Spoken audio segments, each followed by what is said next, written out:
আসসালামু আলাইকুম, কেমন আছেন সবাই? তো শুক্রবারের দিনটাই হচ্ছে একটু স্পেশাল। তো এই দিনে সবাই একটু ভালো মন্দ খাওয়ার চেষ্টা করে। তো আমিও শুক্রবারে কি করলাম সেটাই একটু আপনাদের সাথে শেয়ার করব। ঘুম থেকে উঠে হচ্ছে একটু চা বানিয়ে নিচ্ছি।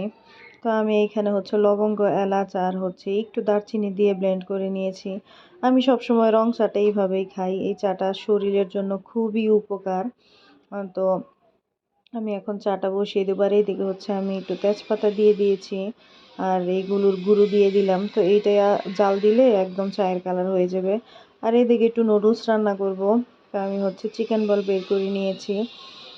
তো রান্নাটাও শেষ করলাম, সবাই খাওয়া দাওয়া করছে। তো এখন আমি হচ্ছে খাবো। আর এইদিকে হচ্ছে যা যা রান্না করব তাই সব কিছু আর কি গুছিয়ে নিচ্ছি।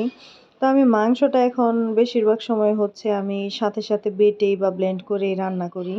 গরু মাংস রান্না করব, তো মাংসগুলো খুবই সুন্দর মাশাল্লাহ, একদম তরতাজা। তো তরতাজা মাংস হলে আমি এই যে সব মশলা আমি এইভাবেই রান্না করি। বিশেষ করে শুকনা মরিচটা আমি বেটে রান্না করি। তো এখানে শুকনা মরিচ আর হচ্ছে আদা রসুন আমি ব্লেন্ড করে নিব। আর এইদিকে রান্না করব খিচুড়ি, ভাতের চাল দিয়ে খিচুড়ি। তো এই খিচুড়িটা ইদানিং এত ভালো লাগে খেতে, মানে খুবই মজা হয়। তো এখানে আমি চাল আর ডাল হচ্ছে ধুয়ে নিয়েছি, আর এখানে যত মশলা আছে আমি সব কিছুই আর কি দিয়ে দিলাম। এই খিচুড়িটা হাতে মাখিয়ে বসালেই বেশি মজা হয়। তো মাখানো হয়ে গেছে, এখন আমি পরিমাণ মতো পানি দিয়ে দিচ্ছি। পোলাওর চাইলে যতটুকু পানি দেয় তার চাইতে বেশি দিতে হয় পানিটা। আর এদিকে যে গরুর মাংসটাও রান্না করব। আমি পেঁয়াজটা হচ্ছে একদম বেরেস্তা করে নিয়েছি। তো তার মধ্যে গরুর মাংসটা দিয়ে দিলাম, আর এই তো ব্লেন্ড করা মশলা। এইভাবে মশলাটা দিলে এত সুন্দর কালার হয়। আর আমি এই যে পানির মধ্যে আর বাকি যেসব মশলাগুলো ছিল, হলুদ, মরিচ, ধনিয়া, এলাচ, দারচিনির গুঁড়া, জিরা, এগুলো সব কিছু গুলিয়ে নিয়েছি। তো তারপর আমি হচ্ছে একটু টমেটো সস আর হচ্ছে 2 চামচের মতো টক দই দিয়ে দিয়েছি। খুবই মজা হয় এইভাবে রান্না করলে। তো আমি খুব ভালোভাবে মিশিয়ে নিচ্ছি একদম। এখন মানে কষাবো ভালো করে। তো এই যে দেখেন এইদিকে হচ্ছে পানি উঠে গেছে মাংস থেকে। তো এই পানি দিয়েই আমি হচ্ছি মাংসটা কষাবো। চুলার জালটা একদম মানে কমিয়ে দিয়েছি। আর আলু দিব, আলু ছাড়া মেয়েটা একদমই মাংস খেতে চায় না। তো এইদিকে এই যে খিচুড়িটাও বলক চলে আসছে। তো হাতে মাখানো খিচুড়িটা খুবই মজা হয়, খুবই ভালো লাগে খেতে। আর মাংসটাও কষানো হয়ে গেছে প্রায়। তো এখন আমি হচ্ছে আলুগুলো দিয়ে দিলাম।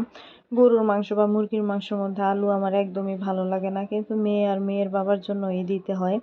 তো এদিকে যে আলুটা ভালোভাবে মিশিয়ে নিলাম, আর এখন আমি দিয়ে দিচ্ছি আমার হাতে বানানো হচ্ছে গরুর মাংসের মশলা, 2 চামচের মতো।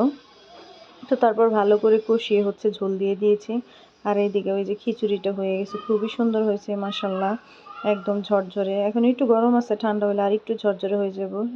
ডালগুলো একদম গলে গিয়েছে।